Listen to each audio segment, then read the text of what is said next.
Sud Radio, midi 13h, l'affaire dans l'affaire.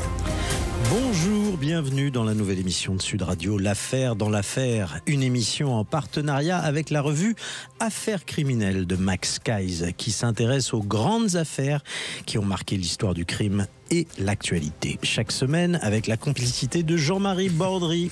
Bonjour Jean-Marie.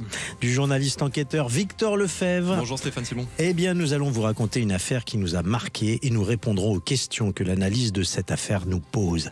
Avec l'affaire dans l'affaire, c'est peut-être votre regard sur ces faits de société qui peut changer. Bonjour à tous les deux. Et cette semaine, nous allons parler d'un thème particulièrement spécial, les cannibales. Nous n'allons pas vous parler d'une tribu éloignée de la forêt amazonienne ou cambodgienne, mais des affaires de cannibalisme qui ont bel et bien lieu sur notre territoire, la France.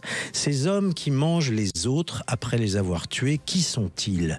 Que peut-on en faire? Ou les enfermer pour empêcher de nuire? Relèvent-ils de la psychiatrie ou de la justice? Nous allons en particulier en parler avec la journaliste Jade Serrano qui vient de publier aux éditions du Rocher « Quand les hommes mangent leurs semblables », la journaliste des cannibales, une enquête glaçante. Bonjour Jade Serrano. Bonjour Stéphane Simon.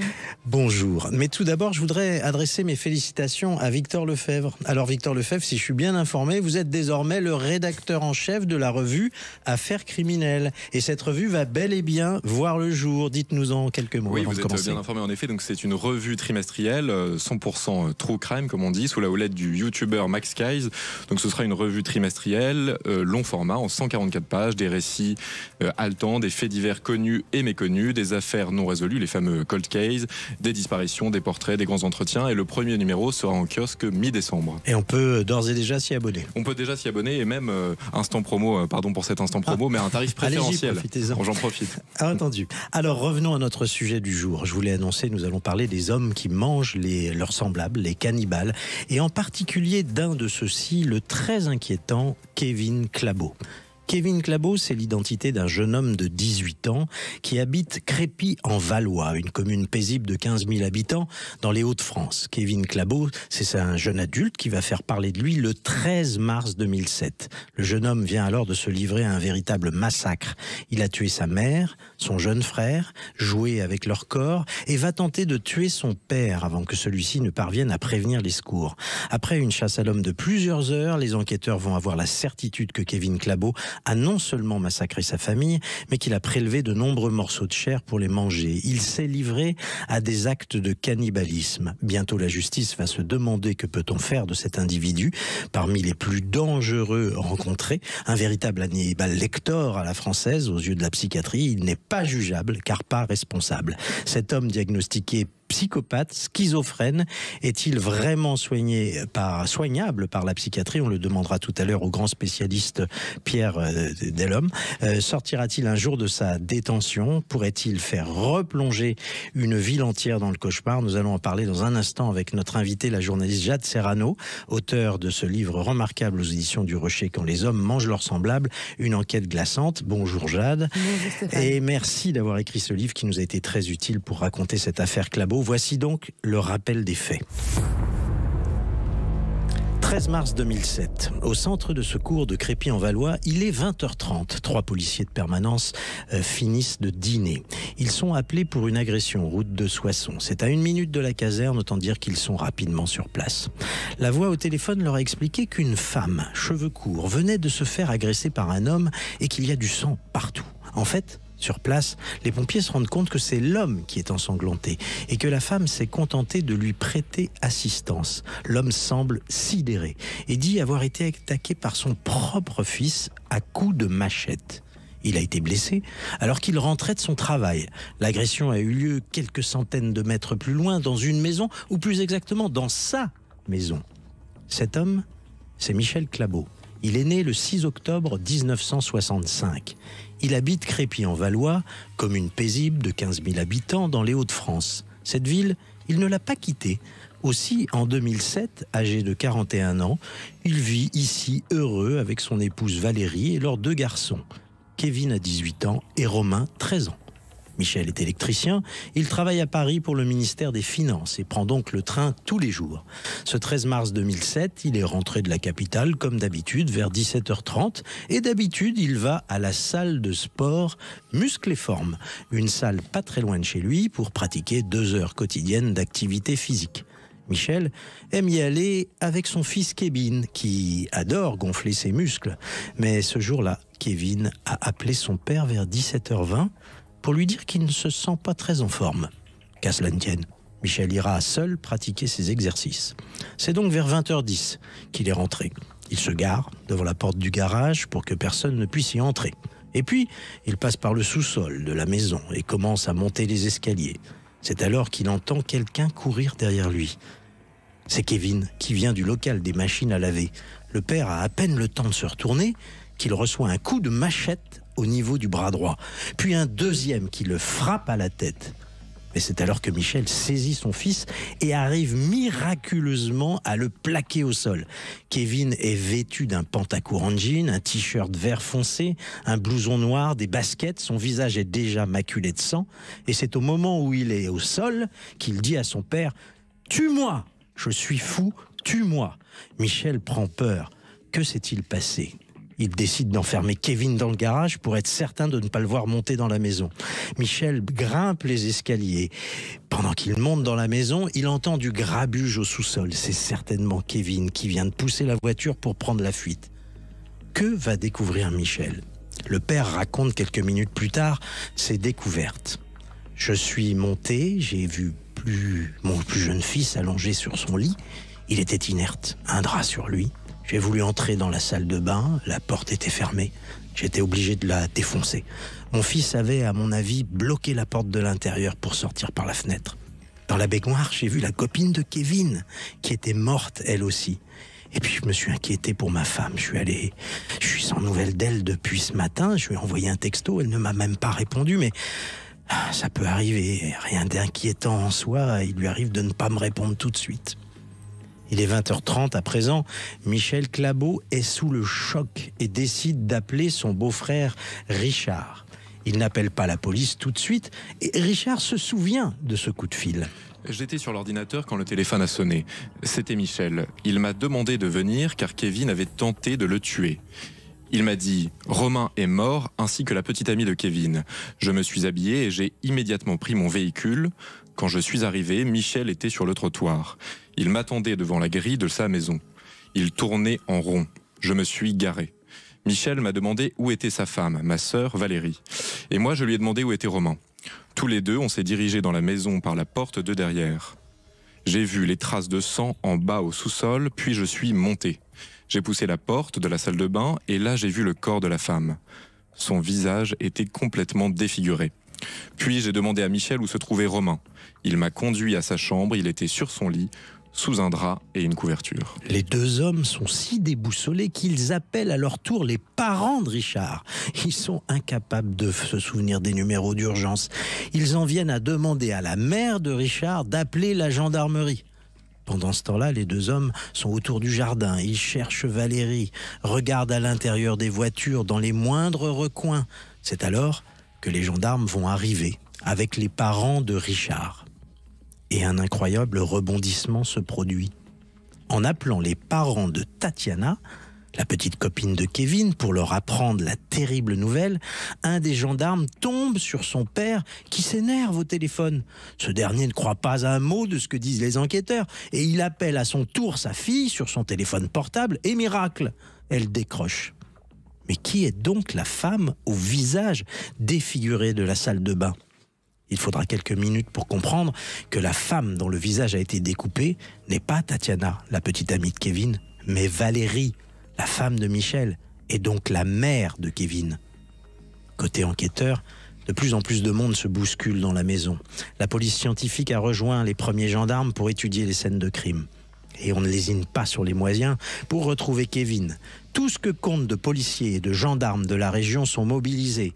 BRI, escadron de gendarmerie mobile de Noyon, à cheval, brigade cynophile. Le maître chien remarque d'ailleurs une trace de l'adolescent à l'arrière de la maison. Le chien se dirige vers le jardin de l'habitation voisine et ressort route de Soissons. Le chien tient une piste, mais qui se perd malheureusement à 150 mètres de là, en direction de Vaumoise. Les gendarmes demandent alors l'autorisation au substitut du procureur de la République de Senlis de géolocaliser le téléphone de Kevin. Le téléphone borne dans un champ au nord du lieu-dit Mermoz. Toutes les forces de police et des militaires s'engagent vers ce point. Le maître chien et un hélicoptère de la gendarmerie nationale, équipé d'un détecteur thermique, vont scruter la nuit. Il est alors pas loin de 2 heures du matin, mais la trace se perd à nouveau. Le téléphone est-il à bout de batterie ? Les recherches sont stoppées et la décision est prise de protéger la famille Claveau d'une éventuelle nouvelle attaque de Kevin. Les gendarmes surveillent le domicile des grands-parents maternels où Michel Claveau va passer la nuit et celui des parents de Tatiana qui est enfin rentrée chez elle. Le lendemain, 14 mars 2007, la traque de Kevin reprend sur les coups de 9 heures. Les effectifs sont renforcés. Dorénavant, ce sont 12 chevaux, 160 gendarmes et un hélicoptère et un maître chien qui sont à ses trousses. Mais c'est un signalement qui va mettre les enquêteurs sur la trace d'un homme vu par 3 sœurs au niveau d'un arrêt de bus sur la commune de Berval. L'homme est ensanglanté, il mesure 1,80 m, il a le crâne rasé, il porte un bermuda, des baskets, un blouson noir et un t-shirt. Pour les enquêteurs, ça ne fait pas de doute, c'est lui. 30 minutes plus tard, nouveau signalement. Un homme boite et se dirige vers un chemin de terre menant à Bonneuil-en-Valois. Il a la tête ensanglantée et marche comme un robot, selon les témoins. Bientôt, les gendarmes arrivent à son niveau et interpellent Kevin Claveau. Il est écrit dans leur rapport... À 17h50, en bordure de la route départementale 88. Nous constatons qu'un jeune homme correspondant en tout point à la description de Kevin Claveau tente de grimper dans la forêt en direction du nord. Il semble à bout de force. Nous postons notre véhicule à proximité, nous l'appelons par son prénom. Il arrête sa progression. Nous lui disons que tout est maintenant terminé. Après quelques instants d'hésitation, il fait demi-tour et descend vers nous. Nous procédons alors à son interpellation. L'homme semble dans un état second. Ses yeux sont grands ouverts. Il a le regard fixé droit devant lui et semble totalement absorbé dans ses pensées. Nous conduisons dans les locaux l'individu, dans les locaux de la brigade de recherche de Senlis pour la poursuite de l'enquête. De son côté, la police scientifique a fait de terribles découvertes. Découvertes confirmées bientôt par les propres aveux du tueur. Kevin Claveau a bien prémédité le massacre de sa famille.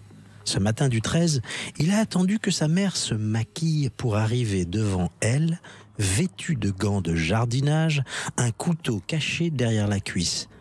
Il l'a frappée une première fois, puis il a frappé à plusieurs reprises au point de casser la lame de son couteau. Pendant que sa mère agonise, il est allé chercher une barre de fer. Il a alors brisé son crâne en plusieurs parties. Il est complètement disloqué. Ensuite, et très calmement, il a commencé à nettoyer avant l'arrivée de son jeune frère qui doit rentrer de l'école. En attendant ce retour, Kevin s'est mis à lécher le sang, puis à manger des morceaux de cervelle qui traînent sur le sol. Il a enfin fini de mettre le corps de sa mère dans la baignoire pour la nettoyer, puis il a ouvert les fenêtres pour éviter les odeurs de sang dans la maison. Peu avant 12h30, il a tendu un piège à son petit frère. Méticuleusement, il a fermé toutes les issues de la maison. Il a accompagné son petit frère alors dans la chambre, où il a posé son cartable et son manteau. C'est à ce moment-là qu'il prétexte un jeu pour lui mettre un drap qui recouvre le billard d'ordinaire sur la tête. Et c'est à ce moment-là qu'il sort la machette. Pour éviter d'attirer l'attention, il a mis la musique de l'ordinateur assez fort. Son frère a joué en pleine confiance avant d'être achevé par un coup de machette en plein crâne. Puis il décapite son propre petit frère avant d'aller ranger les armes. Puis il s'est mis à boire une grande quantité de sang avant de commencer à faire le ménage. Il a placé son frère, après, dans son lit, comme s'il dormait, l'oreiller sous sa tête, ou du moins ce qu'il en restait. Puis il a mis le drap pour le cacher, ainsi qu'une couverture. Mais là encore, les enquêteurs vont découvrir que Kevin s'est livré à des actes de cannibalisme.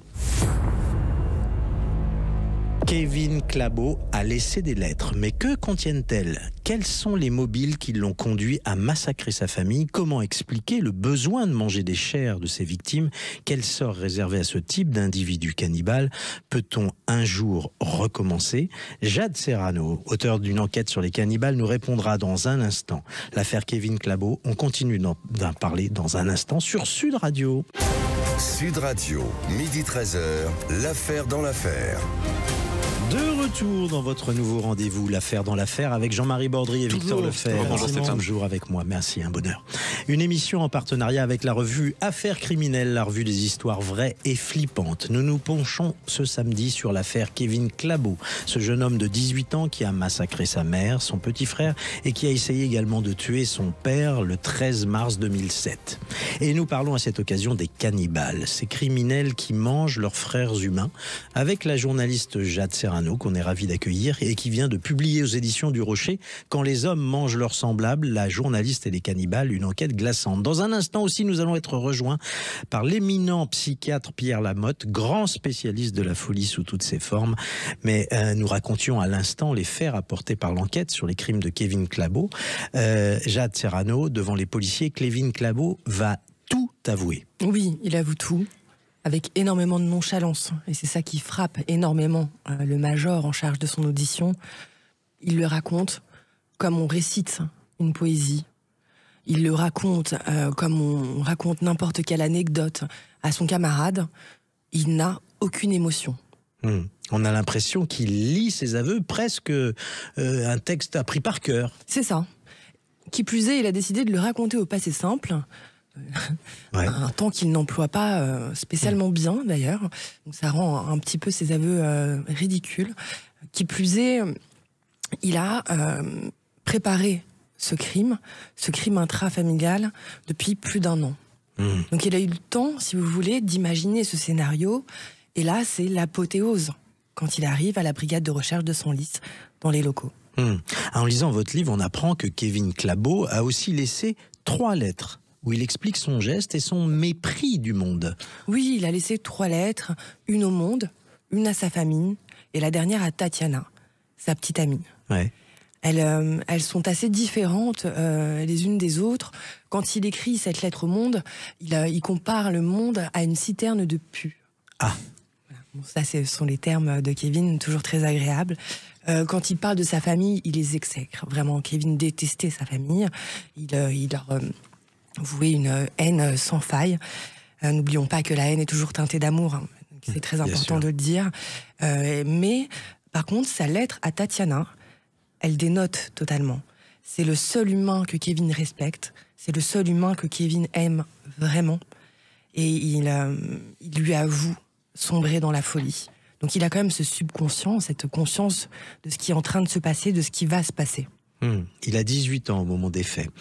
Vous avez réussi, depuis la rédaction de cette enquête passionnante, à rentrer en communication avec Kevin Clabot sur son lieu de détention.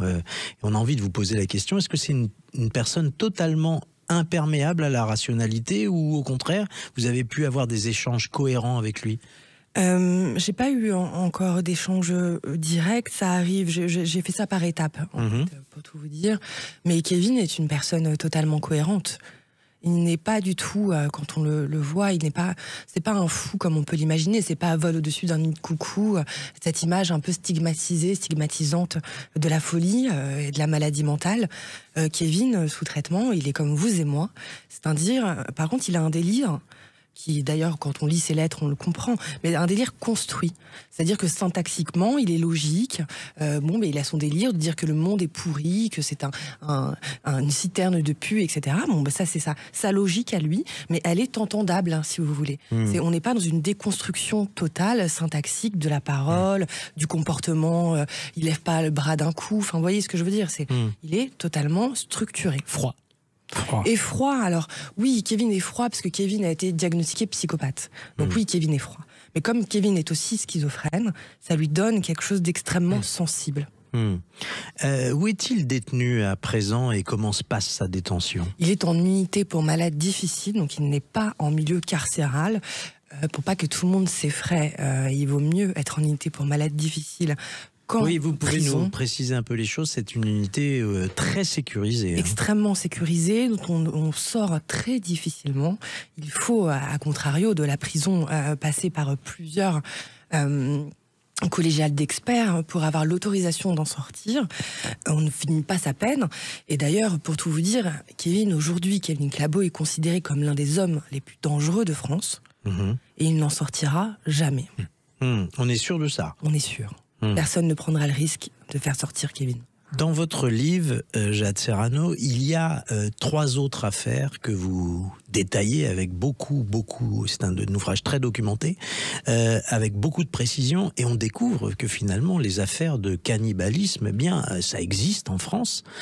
C'est pas évidemment monnaie courante, hein, je ne veux pas vous dire le contraire, mais en revanche, vous en avez dénombré plus d'une dizaine, en fait.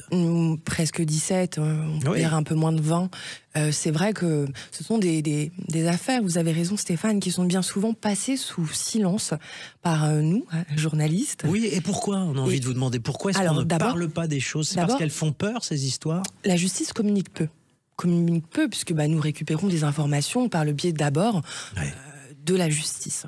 Après, quand nous récupérons les dossiers, moi j'ai dû fouiner pour trouver que Kevin Clabot, il y avait une dimension cannibale dans cette affaire. Il avait été, les auditeurs peuvent rechercher sur Internet Kevin Clabot. Personne ne le dira, parce que personne ne le savait. Et lorsque j'ai appelé les juges d'instruction en charge de cette affaire à l'époque, elles étaient sidérées que j'ai eu cette information. Et ça avait été tenu sous silence. Elles étaient très gênées. Vous avez dit que ces actes étaient prémédités depuis 1 an. Est-ce que l'acte de cannibalisme, en plus du meurtre de sa mère, était lui-même prémédité? Oui, Kevin avait une passion, une passion énorme. Alors pour plein de serial killers cinématographiques, mais Hannibal Lecter en faisait partie. Il aimait aussi beaucoup Jason du Dentiste, Michael Myers de Vendredi 13, etc. Donc c'est cohérent. Oui, c'est très cohérent. Il vivait dans un monde assez taciturne. C'est quelqu'un qui dessine extrêmement bien. Enfin, je tiens quand même à lui trouver une petite... Quelques qualités. Oui, évidemment, puisque ça reste un humain. Et c'est ça qu'il faut appréhender. Quand on parle de l'irresponsabilité pénale, je me suis confrontée à une forme de criminalité que je méconnaissais. Et je pense que c'est peut-être ça qui fait peur, en fait, aux citoyens et à la justice de le dire. C'est-à-dire que, oui, ce sont des hommes comme vous et moi. Et on a peur de se reconnaître en eux. Je crois. Oui, il y a une forme de tabou sur l'anthropophagie, en fait, dans une société. Et de l'identification que ça peut créer, puisque, en fait, ça part d'un fantasme archaïque et que, finalement, la maladie fait que nous agissons. Alors, dans un instant, nous allons nous demander si le cannibalisme ne concerne que la France. Souvenez-vous, en juin 1981, Issei Sagawa va tuer une jeune étudiante néerlandaise avant de la découper et stocker dans son frigidaire des nombreux morceaux d'elle qu'il va progressivement manger. À l'époque, l'affaire dite du japonais cannibale avait fait grand bruit. On va en parler. On va s'interroger sur qui sont ces cannibales avec Pierre Lamotte, le spécialiste, l'expert français auprès des tribunaux et spécialiste de la folie. On en parle dans un instant sur Sud Radio. À tout de suite. Sud Radio, midi 13h, l'affaire dans l'affaire. Toujours avec Jean-Marie Bordry et Toujours Victor Stéphane Lefebvre. Simon. Bonjour Stéphane. Bonjour à tous les deux. Une émission en partenariat avec la revue Affaires criminelles, des histoires vraies et flippantes de Max Keyes. Nous nous penchons ce samedi sur l'affaire Kevin Clabot, ce jeune homme de 18 ans qui a massacré sa mère, son petit frère et a essayé également de tuer son père le 14 mars 2007. Le 13 mars 2007, le 14 mars, c'est le jour de son arrestation. Et nous parlons à cette occasion des cannibales avec la journaliste Jade Serrano qui vient de publier aux éditions du Rocher « Quand les hommes mangent leurs semblables », la journaliste des cannibales et les cannibales, une enquête glaçante. Dans votre livre, vous parlez de 3 autres affaires de cannibalisme. Quelles sont-elles ? Les 3 autres affaires, surtout 2 autres affaires en plus. La dernière est Nicolas Cocagne, le cannibale de Rouen. Mais donc je parle assez brièvement finalement. Je développe surtout l'affaire Jérémy Rimbaud, ex-militaire, traumatisé de guerre, qui va sombrer à son retour dans la folie pathologique et jusqu'à commettre ce crime anthropophage. Et puis ensuite, on a Arthur André. Arthur André, c'est un peu le fou du village, si j'ose dire. Le fou du village, tantôt sympathique, tantôt effrayant. Pour ses voisins, dont ils sont toujours traumatisés. Il a tué en 2021 le petit Romain, J'embrasse sa maman, Karine. Je pense très fort à elle. Et donc c'était voilà 3 affaires totalement différentes, mais Kevin a une singularité tout de même. Kevin Clabot, oui. Kevin Clabot, oui, il a cette singularité là. Kevin, il est très vraiment sa dimension psychopathique. Vous voyez, elle est vraiment effrayante. Je sais que Jérémy Rimbaud sortira un jour, même s'il a récidivé, c'est vrai. Il y a eu un problème de traitement. L'enquête le révélera, mais je sais que Jérémy a quelque chose de gentil en lui. Arthur est décédé malheureusement et emporte avec lui le mobile, la vérité sur ce crime. Mais Kevin, c'est vraiment Qu'est-ce qu'il a de pire que les autres? En quoi il est plus psychopathe que les autres, très concrètement? Mais Kevin, il a une réelle froideur. Kevin prend plaisir à faire peur. Kevin a un attrait pour la sexualité morbide. Voilà, Kevin, c'est compliqué. Il se met en scène en permanence, il parle au passé simple, vous l'avez dit. Il est très mégalomane. Approcher Kevin, on n'approche pas Kevin Clabot comme on approche Jérémy Rimbaud. Jérémy Rimbaud, on peut très facilement aller boire un café à l'UMD avec lui, jouer aux cartes, faire une partie de domino. C'est incroyable parce que à vous écouter, ces criminels cannibales sont quand même assez proches de monsieur et madame tout le monde. Énormément. Énormément. Il n'y a pas... De toute façon, dans la criminalité, en général, le principe de physiognomonie qui était très cher au 19e siècle, aux criminologues n'existe pas, nous le savons, il n'y a pas de faciès, évidemment. On n'a pas une tête d'assassin ou de cannibale. Non, quoi. Après, bon, il y a quand même, parfois quand on se balade en milieu carcéral, je ne vais pas mentir, mais quand même des têtes qui font un peu plus peur que d'autres. C'est vrai, c'est vrai. Reconnaissons-le. Mais Kevin a cette spécificité. Qui plus est, Kevin a les yeux clairs et le regard psychopathe... avec glaçant. les yeux clairs, est extrêmement glaçant. Et quand vous le rencontrez, quelles sont les mesures de sécurité? Vous dites on ne le rencontre pas comme on rencontre tout le monde. On doit passer par quel processus de sécurité pour rencontrer quelqu'un qui pourrait nous manger, quoi? Non, il ne pourra pas nous manger. Ça, c'est quelque chose aussi de très stigmatisant. C'est-à-dire que quand un cannibale, un criminel qui a commis des actes anthropophages nous regarde, il ne se dit pas « Ah tiens, elle a de jolis bras, et si je lui croquais ?» Non, pas du tout. C'est important de déconstruire ce cliché-là. Exactement. Par contre, il peut être très violent, c'est-à-dire dans l'énervement. D'ailleurs, c'est un symptôme de la psychopathie. On reconnaît des psychopathes non criminels. La plupart ne le sont pas. Ils sont parmi nous, ce sont nos patrons, etc. Bien souvent, des hommes politiques. Ce sont des personnes qui ont des colères noires, qui sont prêtes à tout casser, etc. Donc il y a cette spontanéité, cette impulsivité chez lui qui, du coup, est dangereuse et ils sont extrêmement susceptibles. Donc on n'interagit pas avec Kevin Clabot comme avec Jérémy Rimbaud. Alors dans un instant, on va rejoindre Pierre Lamotte, qui est un des grands spécialistes de psychiatrie et donc de la folie, qui est expert auprès des tribunaux. Il nous expliquera quels sont les différents types, car il existe différents types de criminels cannibales. Je voudrais vous reparler d'Issei Sagawa. Vous vous souvenez, le japonais cannibale. Évidemment, c'est pas une affaire banale. C'est une affaire très célèbre qui a défrayé la chronique en 1981. Souvenez-vous. Vous pouvez nous rappeler les faits, Victor Lefebvre? Oui, Issei Sagawa, donc c'est le fils d'un riche industriel japonais. Il arrive en France en 1980. Il a 31 ans. Il suit des brillantes études. Il est doctorant en littérature comparée à l'université de la Sorbonne Nouvelle. Il est très chétif. Il mesure 1m52 et pèse 35 kilos. Il est très solitaire.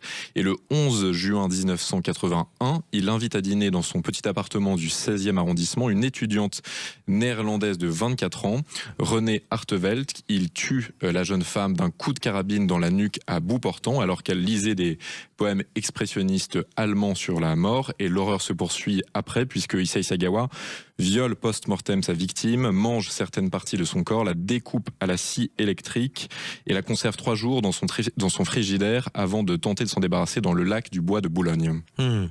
Comment les policiers ont retrouvé la trace? Eh bien, en fait, il a été surpris donc pendant cette promenade dans le lac de Boulogne, du Bois de Boulogne, pour tenter de se débarrasser des restes de sa victime. Il est surpris par un couple de promeneurs qui lui demandent ce qu'il transporte dans ses bagages. À ce moment-là, il prend la fuite. Il est surpris. La police est alertée.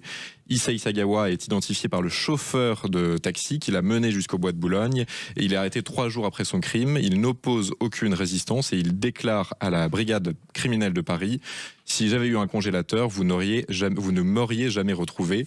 Et il revendique son crime comme un geste artistique. Alors, est-ce qu'il a eu le droit à un procès ou une détention dont parlait par exemple Jade Serrano tout à l'heure dans une unité spécialisée de psychiatrie? Alors, il a été d'abord placé en détention provisoire à la prison de la Santé. Il est soumis pendant 1 an durant à une expertise psychiatrique très sérieuse qui est menée par 3 experts indépendants qui attribuent sa perte totale d'inhibition à une encéphalite contractée à l'âge de 2 ans au Japon. Les psychiatres évoquent, je cite, un homicide sans autre motivation que de satisfaire une pulsion cannibalique. Et lors de son procès, il déclare: manger cette fille, c'était une expression d'amour. Je voulais sentir en moi l'existence d'une personne que j'aime. Et j'ajoute que donc les experts psychiatriques concluent à son irresponsabilité pénale, mais recommandent son internement en raison de son extrême dangerosité. Le juge d'instruction prononce un non-lieu en raison de l'abolition du jugement au moment des faits. Et la surprise, c'est qu'il va rentrer au Japon et devenir une véritable légende. Exactement, en fait, il profite, c'est-à-dire que son père, qui est un puissant industriel japonais, négocie avec les autorités françaises son rapatriement au Japon, aux grandes dames de la famille de la victime, on peut le comprendre.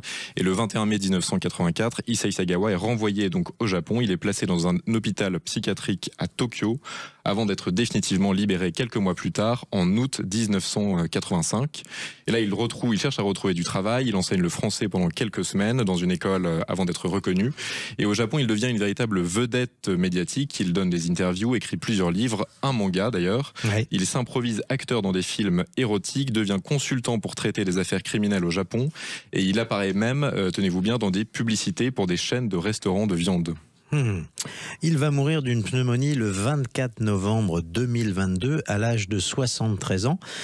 Jusqu'au bout d'ailleurs, il dira qu'il a eu des pensées cannibales qui l'obsèdent, Victor. Oui, jusqu'au bout. Il a été d'ailleurs visité plusieurs fois par des journalistes dans sa résidence de Tokyo, donc il était en liberté. Il confie au journal Le Monde en 2006 je cite: « J'ai commis un crime atroce et le remords envahit mes nuits. Je ne cherche pas à justifier l'inadmissible, mais à remonter le fil. Le cannibalisme est un symptôme d'une incapacité à m'intégrer à la société. Cet acte était une obsession. Il fallait que je le commette. C'est en cela que je suis malade. » Alors, vous vous êtes pas intéressé à l'affaire d'Issei Sagawa, Jade Serrano, parce qu'elle est très connue, celle-ci. Ouais, beaucoup trop. Beaucoup trop. Et puis en plus... Issei Sagawa a un destin qui est évidemment très surprenant. On le voit, véritable légende dans son pays. Et ensuite, c'est pas le cas des criminels assez ordinaires dont vous parlez dans votre livre. Oui, et puis j'aime pas vraiment ce côté sensationnaliste. Il me gêne beaucoup quand on parle de criminalité. Il faut vraiment appréhender la criminalité pour ce qu'elle est. Un acte ordinaire, bouleversant, atroce, mais ordinaire. On peut pas starifier des criminels. C'est extrêmement dangereux. Et invraisemblable dans l'Hexagone en tout cas. Ouais. Alors dans un instant, nous revenons avec un invité très rare dans les médias pour continuer à parler des cannibales, de ces criminels cannibales.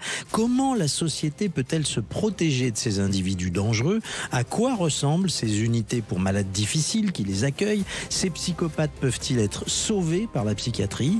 Ou sont-ils des récidivistes potentiels? On en parle avec un des plus grands spécialistes de la folie, le docteur Pierre Lamotte, au CV impressionnant, psychiatre, médecin légiste, expert honoraire auprès de la Cour de cassation, etc. Il a été aussi le chef du pôle de santé mentale des détenus en psychiatrie légale de Lyon pendant plus de 30 ans. On le retrouve sur Sud Radio. À tout de suite pour parler du cannibalisme. Sud Radio, midi 13h, l'affaire dans l'affaire. Dernière partie de l'affaire dans l'affaire, toujours en compagnie de Jean-Marie Bordry et Victor Lefebvre. Stéphane Simon. Avec nous également la journaliste Jade Serrano, auteur de Quand les hommes mangent leurs semblables, paru aux éditions du Rocher. Et nous a rejoint le docteur Pierre Lamotte, que nous sommes très heureux d'accueillir, psychiatre, médecin légiste, expert honoraire agréé près de la Cour de cassation. Il est aussi le chef du pôle de santé mentale des détenus et psychiatriques de Légal de Lyon pendant plus de 30 ans. Vous avez écrit de nombreux ouvrages et articles sur la folie. Docteur, est-ce que le cannibalisme est une pathologie rare, somme toute? C'est une pathologie relativement rare. Mais la question c'est plutôt est-ce qu'elle est totalement spécifique par rapport à des criminels qui s'acharnent à détruire, à éradiquer complètement leurs victimes. Alors il y a bien sûr la dimension en plus de manger, d'introjecter en quelque sorte la personne quand on la mange.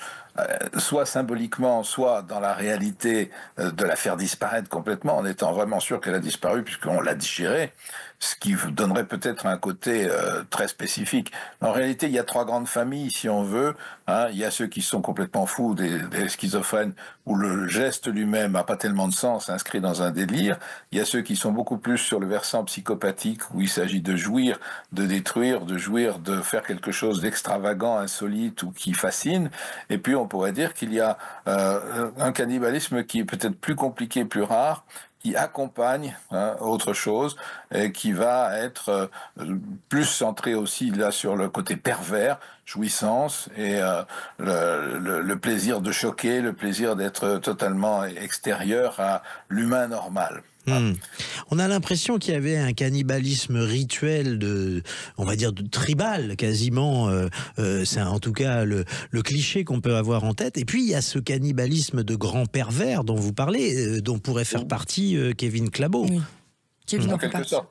D'ailleurs, Jade Serrano a fort bien rappelé les aspects historiques, sociologiques décrits par Lévi-Strauss ou par d'autres, qui ont pu, dans certains cas, même avoir une fonction quasiment de conservation quelque part du mort dans le souvenir, avec un respect à travers le cannibalisme qui pourrait récupérer le meilleur de l'autre. C'est pas quelque chose que l'on retrouve de façon habituelle dans les civilisations occidentales, mais qui a pu être aussi un cannibalisme d'occasion. On se rappelle par exemple l'équipe de rugby de la Cordillère des Andes, le bruit que ça fait par rapport à cette fonction utilitaire où au début il s'était donné un rituel de respect des corps en les découpant. Il y avait quelque chose comme ça. On peut rappeler ce qui s'était passé. Un avion s'était écrasé dans la Cordillère des Andes, ils n'avaient rien à manger, ils étaient perdus, ils ont donc mangé les corps de certaines victimes juste pour s'alimenter et survivre, et c'est grâce à ça qu'ils ont eu la vie sauve. Oui, et on peut rappeler d'ailleurs qu'il y en a un ou deux qui n'ont pas accepté et qui sont morts. Et qui sont morts, oui, c'est vrai. Mais qui n'ont pas pu franchir ce tabou. Alors, on a envie de vous demander quand même, comment expliquer cette pulsion qui conduit à manger son semblable? C'est juste l'ivresse destructrice dont vous parliez il y a quelques minutes? Je pense que la destructivité y est pour beaucoup. La volonté aussi de prendre quelque part, c'est le même fantasme aussi quelque part que celui de l'Indonésie ou d'autres, ou des Papous, dans l'idée d'introjecter la force du mort qui va en soi. On pouvait de façon symbolique lui prendre certains de ses attributs, mais le fait de le manger est quelque chose qui est peut-être plus parlant pour l'inconscient collectif. Alors, je pense que c'est difficile de faire un tableau très général de chaque cas particulier, parce que il y a une chose qui est sûre, c'est qu'on est très fasciné et que nous, personnellement, nous avons tendance à en faire quelque part le crime des crimes. Dès qu'on a déjà l'atteinte au corps, le corps haché, brisé à coups de barre, non respecté par le criminel qui, de façon ultime, va détruire le corps, c'est quelque chose qui déjà nous horrifie au sens propre.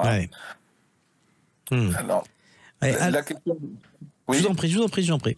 La question que vous posiez tout à l'heure est très intéressante. Qu'est-ce qu'on peut faire? Est-ce qu'il y a quelque chose, en amont, pour repérer celui qui a ces tendances épouvantables? On peut remarquer que dans les criminels cités par Jade dans son livre, il y en a plusieurs qui avaient déjà manipulé ce fantasme de manger le corps, de détruire, et d'être très agressif. Il y en a un qui apparemment avait le militaire là, qui a été lui-même victime sans doute de traumatisme dans in situ pendant cette OPEX, qui apparemment avait un aspect plus généraliste, qui n'était pas directement centré sur manger le cadavre. Mais je crois qu'il y a quelque chose qui peut-être, si on est éveillé, attirer l'attention. Est-ce que ça veut dire que tous ceux qui ont des pulsions nécrophages comme ça vont devenir crimes cannibales? Sûrement pas. Et toute la question de la prévention, c'est de savoir à quel moment est-ce que quelqu'un qui par ailleurs peut être clivé, vous avez vu que Kevin par exemple avait eu un comportement quasi normal à certains moments, ou en tout cas a pu croiser d'autres personnes qu'il n'a pas agressées. Il n'était pas un fou furieux en permanence. Donc c'est assez difficile de dire que on va diagnostiquer quelque chose avant. Quand il y a eu un premier passage à l'acte et qu'une personne a été internée sans son consentement avec les nouvelles dispositions de la loi de 2011, on pourrait se dire à ce moment-là, est-ce que avant de les relâcher, on a pris toutes les précautions pouvant concerner une récidive, pouvant prévenir une récidive. Et là encore, je dirais que, aussi bien du point de vue des moyens, quand un psychiatre dit qu'il a assez de moyens, on l'enferme avec ses malades, hein, mais aussi bien sur le plan des moyens techniques, et théoriques, de repérage, on est dans une question de probabilité. Est-ce qu'on a une probabilité de récidive? Alors, il y a quelquefois des ratés, certains. Vous regardez par exemple l'affaire de Romain Dupuis, qui n'a pas mangé, mais qui a aussi fait une agression très très forte sur le plan symbolique, puisqu'il a décapité une de ses victimes dans l'hôpital psychiatrique. Il y avait sa mère qui avait appelé à plusieurs reprises, venez le chercher, il est fou, il manie son sabre, la drogue le rend fou, il a des conflits avec tout le monde et je ne peux plus rien en faire. Et on lui dit, amenez-le nous, on n'ira pas le chercher chez vous. Alors, est-ce qu'il faut ajouter une mesure de prévention aux différentes dispositions légales actuelles? C'est très compliqué et je ne crois pas qu'on soit tout de suite dans ce plan-là. Si on revient à l'affaire qui nous intéresse aujourd'hui, celle de Kevin, on sait depuis qu'il est passé à l'acte, on sait depuis qu'on l'interroge et qu'il a assumé et mis en scène son acte et ses aveux, mais est-ce qu'il y avait des signes avant-coureurs avant, dans ce que son père par exemple a pu dire aux forces de l'ordre? Est-ce qu'on avait des indices qui pouvaient laisser entendre qu'il était dangereux? Alors, je crois qu'on en avait quelques-uns quand même, hein, il me semble. Je ne connais pas aussi bien l'affaire. Je vais répondre. Peut-être que Jade peut nous donner un élément, là. Oui, alors effectivement, il a été, en fait, par le biais de sa grand-mère et de sa maman, hospitalisé quelques semaines avant son passage à l'acte. Sauf que, comme il l'a dit, j'ai manipulé les blouses blanches. Et c'est pendant cette hospitalisation qu'il fomente le scénario anthropophage de son crime. Et qui va ensuite faire ce qu'il a commis exactement. Donc, si vous voulez, la détection, elle est toujours, elle relève en fait du filtre de vérité que le patient veut bien donner. Et puis, on a un problème, comme le disait le docteur Alamotte, de lits en France. On a un problème de personnel. Les UMD, je terminerai là-dessus, Stéphane Simon. Les UMD, c'est une demande, par exemple à l'UMD d'Albi, où je me suis rendu, une demande par jour. Et on ne peut pas y répondre. J'ajouterais en ce qui concerne le fait qu'ils se vantent d'avoir berné les blouses blanches. Je pense qu'il y a une récupération qu'on retrouve chez beaucoup de criminels, a priori. Vous le trouvez aussi chez Fofana après le meurtre d'Ilan Halimi, où on avait, il faisait exprès le fou devant les caméras au moment où on l'arrête, en rajoutant une couche pour faire encore plus peur, être encore plus maître de l'horreur. Je ne suis pas tout à fait sûr que ce soit complètement quelque chose de maîtrisé. C'est une pulsion supplémentaire qu'on a retrouvée par exemple aussi chez Pierre Baudin, l'ennemi public numéro 1, dont on dit qu'il a berné successivement je ne sais pas combien de professeurs de psychiatrie avant qu'on le rende responsable de ses actes, où il a fait le fou pendant très longtemps en mangeant ses excréments, etc. Donc lui n'a pas été cannibale, mais d'une autre façon. Je voulais vous demander, il y a deux types de structures qui accueillent j'allais y venir. Voilà, les UMD et les UHSA. Les unités pour malades difficiles. Les unités pour malades difficiles, c'est la psychiatrie sans consentement fermée, civile, c'est-à-dire qu'on accueille là-dedans effectivement des gens qui ont été reconnus responsables de leurs actes après expertise lorsqu'il s'agit de criminels. Quelquefois, on accueille des détenus selon l'ancien article D398 du Code pénal qui est toujours actif et qui dit qu'on ne peut pas rester en état d'aliénation mentale dangereuse dans un établissement pénitentiaire. Alors normalement on va en UHSA, mais si on veut pouvoir faire des traitements au long cours sur certains types de criminels en UHSA, je vais vous dire ce que c'est dans une seconde, eh bien on peut pas accueillir tout le monde. Donc il y a une hospitalisation de proximité en quelque sorte qui se fait quelquefois dans les UMD. Période courte. Pour les entendu. Est-ce que ce sera la question de conclusion? Est-ce qu'il est bien quand même sur l'UHSA? L'UHSA, c'est unité hospitalière spécialement aménagée. Elles sont spécifiques pour les personnes sous écrou. D'accord. Mais n'accueille pas que des personnes qui sont sous contrainte sans consentement. Elle accueille aussi des personnes qui sont ce qu'on a une espèce de placement libre, si vous voulez, qui ont quitté leur prison initiale pour venir en soins dans l'unité. Merci beaucoup, docteur. On sait que ces profils-là sont évidemment extrêmement difficiles je dirais, à sauver et à remettre dans le circuit normal de la société. Merci beaucoup d'avoir été avec nous. Merci Jade Serrano également. Merci Stéphane Simon, merci. Vous êtes l'auteur de cette enquête glaçante quand les hommes mangent leurs semblables aux éditions du Rocher. Merci Victor. Merci Stéphane. Merci Jean-Marie. Vous pouvez retrouver évidemment cette émission sur la chaîne YouTube de Sud Radio. La semaine prochaine, on se retrouve samedi 12h-13h pour une nouvelle affaire dans l'affaire. Et tout de suite, Alain Marty nous amène sur les routes des vins de France. On change de sujet radicalement. Juste après les informations, une balade entre le Périgord et le Val-de-Loire. Vous inquiétez pas, il n'y aura pas de mauvaise rencontre. À bientôt sur Sud Radio.